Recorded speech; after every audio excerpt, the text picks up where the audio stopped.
کسی فقیر نے قائد اعظم کو سمجھایا کہ لوگوں کے دلوں کی چابیاں جو ہیں وہ صوفیاء کے پاس ہیں، ان تک پہنچو۔ چنانچہ قائد اعظم نے فیصلہ کیا کہ میں صوفیاء کو ملتا ہوں۔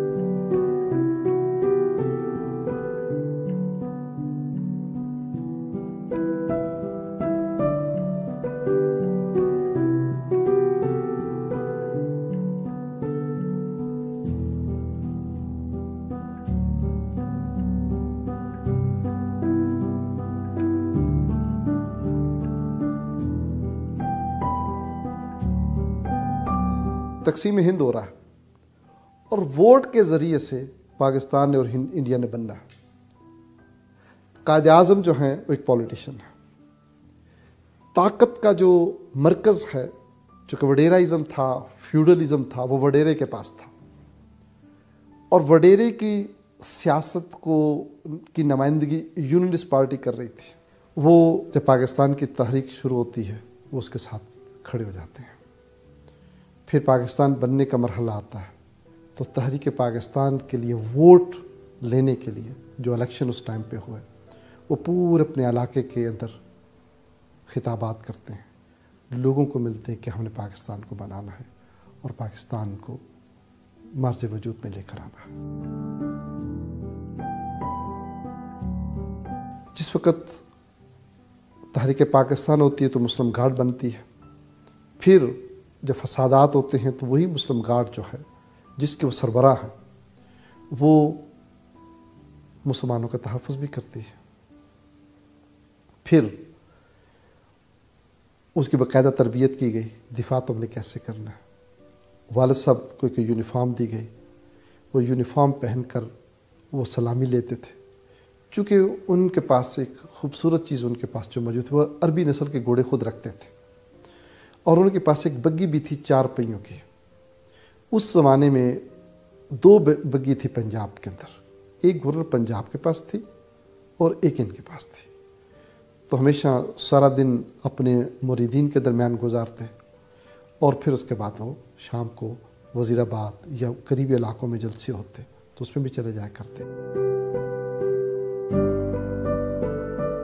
ہزاروں لاکھوں کے حساب سے جب مہاجرین پاکستان میں آئے تو چونکہ وزیر آباد سے سیالکوٹ صرف 26 کلومیٹر دور ہے، اور وہاں سے آگے جو راجوری جموں کا جو علاقہ ہے، وہاں کے مہاجرین وہ سیالکوٹ کے راستے وزیر آباد، گجرانوالہ، ان تمام علاقوں میں آنے شروع ہوئے۔ تو سودرا میں بھی آئے۔ یہ سارا علاقہ جو تھا ہمارا وہ بھرا ہوا تھا مہاجرین سے۔ تو ہمارا جو سودرا جو ولیج ہے، جو ٹاؤن ہے، یہ بھی بیسیکلی مہاجروں کے لیے ماجگاہ بنے۔ وہاں ہندوؤں کے بشمار، سکھوں کے بشمار مکانات تھے۔ والد صاحب نے پہلے تو مہاجرین کو ریسیو کیا اپنے دوستوں کے ساتھ مل کر، ان کو کھانا دینا، ان کو شیلٹر دینا، خیموں کے اندر شکل میں پانی دینا، ان کو ریسیو کیا، اور ان کو ٹینٹ بھی دیے گئے، کھانے بھی دیے گئے، ان کو سنبھالا بھی گیا۔ لیکن ان کو مستقل طور پر کہاں رکھنا، یہ سب سے بڑا مسئلہ تھا۔ تو حکومت کے ساتھ مل کر پورے علاقے کے جو مہاجرین، یہاں سے جو لوگ تھے، ہندو تھے، سکھ، جو مکانات چھوڑ کر جا چکے تھے، وہ مکانات خالی تھے، اور ان کے لک آفٹر والد صاحب قبلہ کے پاس تھی۔ تو پھر آپ نے جب وہ مہاجر آئے تو ان کو مکانات کے اندر ان کو جو ہے وہ جگہ دی گئی، حکومت کے ساتھ مل کر، یہاں کے والنٹیئرز، رضاکاروں کے ساتھ مل کر ان خاندانوں کو ان مکانوں کے اندر ٹھہرایا گیا جو مکانات ہندو یا سکھ چھوڑ کر چلے گئے تھے، اور وہ بہت بڑی بڑی حویلیاں تھیں۔ لوٹ مار کا زمانہ شروع ہوا، اور جب وہاں سے لاکھوں کے حساب سے لوگوں کی لاشیں آئیں، نیچرلی اس کا اثرات یہاں پر بھی ہونے تھے۔ لیکن اللہ کی بڑی ایک خاص رحمت یہ ہوئی کہ ہمارے والد صاحب قبلہ رحمۃ اللہ علیہ کسی فساد کے اندر شریک نہیں ہوئے، کسی کے اندر بھی۔ ہمیشہ بچانے کی کوشش کی، لوگوں کو کہا کہ یہ انسانیت کے خلاف ہے، یہ دین کے خلاف ہے کسی کو مارا جائے۔ لیکن جب ایسے مقامات آ جاتے ہیں لائف کے اندر، لوگ پھر کسی کی نہیں سنتے۔ حتیٰ کہ ان کی حالت یہ تھی کہ لوگ جب لوٹ مار کر رہے تھے تو ایک بڑا آدمی ہمارے علاقے کا، وہ جب لوٹ مار کر کے آیا تو اس کے پاس ایک پوٹری تھی، اس کے اندر سونا وغیرہ تھا۔ کہتے جناب یہ آپ کا حصہ ہے۔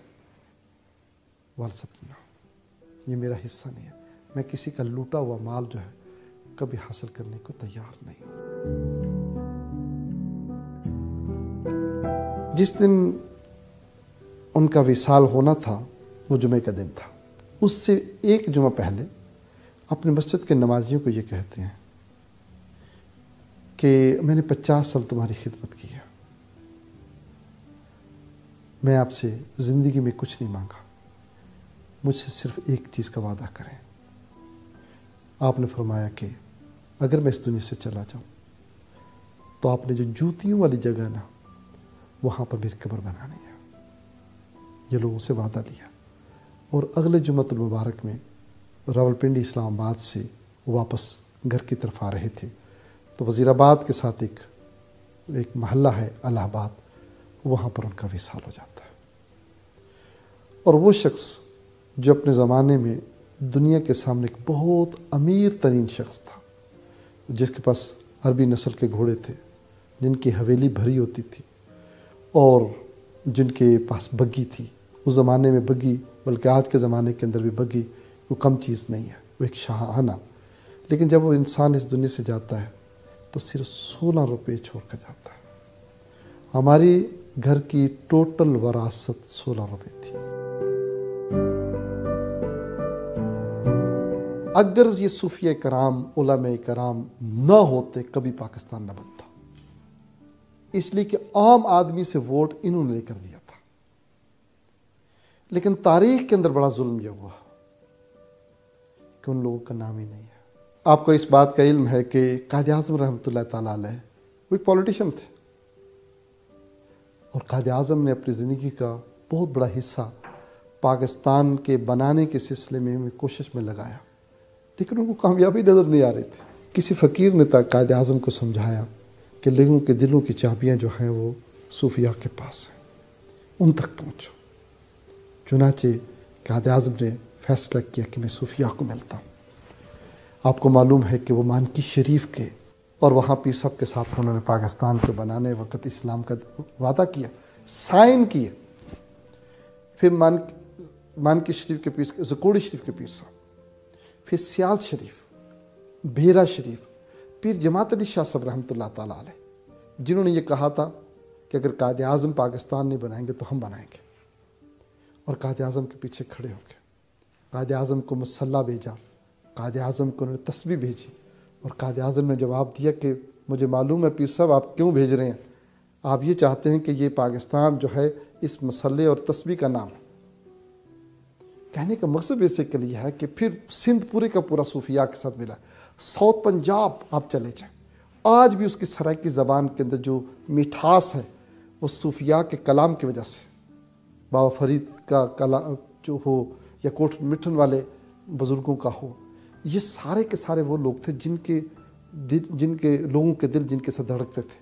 ان سب نے اجتماعی طور پر قائد اعظم کے پیچھے کھڑے ہونے کا فیصلہ کیا اور پاکستان بنا۔ اس طرح ہمارے والد صاحب قبلہ رحمۃ اللہ تعالیٰ علیہ، پیر سید بشیر احمد شاہ صاحب، وہ پیر جماعت علی شاہ صاحب کا زمانہ تھا، لاہور کے اندر حزب الاناف تھا، اور وہاں پر سید ابو البرکات شاہ صاحب اور ابو الحسنات جو دو عظیم بھائی تھے، ان کے ساتھ مل کر، اور والد صاحب کا ان کے ساتھ بہت ہی قریبی تعلق تھا۔